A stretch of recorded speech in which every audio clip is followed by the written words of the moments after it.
Okay guys, so let me explain again what happens to money when you have it as money either on the bank or in your house. It really doesn't matter. So the value of the money goes down on an average term of like 3% per year. Okay, so imagine money as being something that holds value, that is implied on the market, but it's just burning slowly. And after 1 year, the money that you got from that initial year just burned 3%. Okay? So what happens is, over the course of 10 years, it burns 30%. And in 30 years, it burns 90%. Okay? So let me explain. The value of the money that you see in your bank account or that you have in your house is the same. But what you can buy with that money is considerably less, meaning 90% less in 30 years.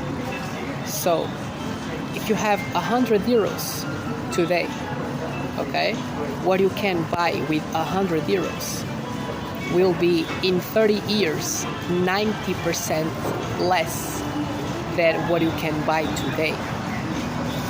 Okay, this is why you don't want to hold cash over a long period of time. This is why rich people do not hold that much cash and they don't hold for a long period of time. So they buy assets, they buy investments like stocks or crypto, whatever.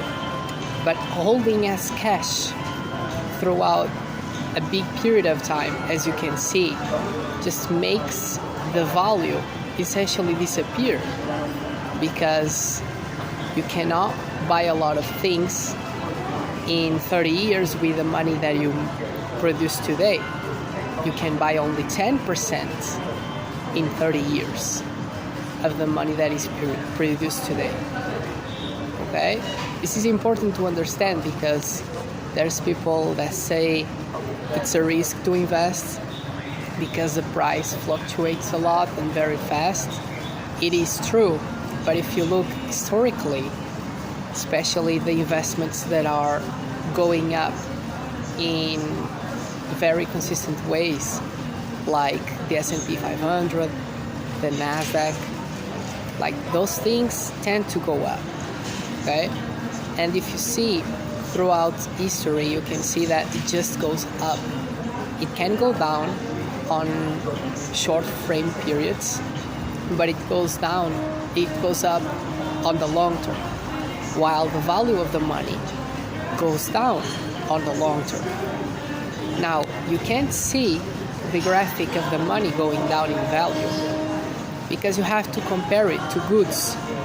So let me give you an example. I bought a car 10 years ago and I bought a car 10 years after.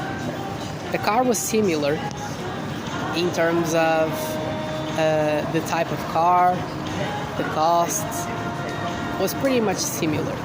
The difference between those two cars in what I paid was between 30 and 35% of difference in 10 years. So this just shows you that you have to buy with more money after 10 years. Because of what?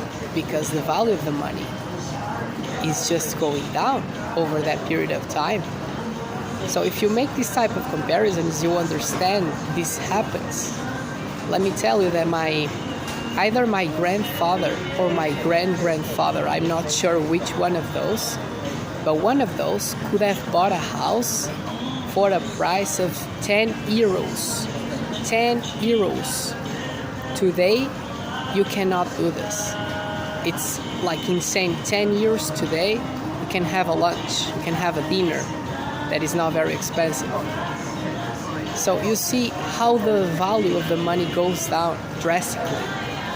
You can see this, but you have to look into a big time frame, meaning a lot of years. It's not that much actually. 10 years, 30% less. It's not that long.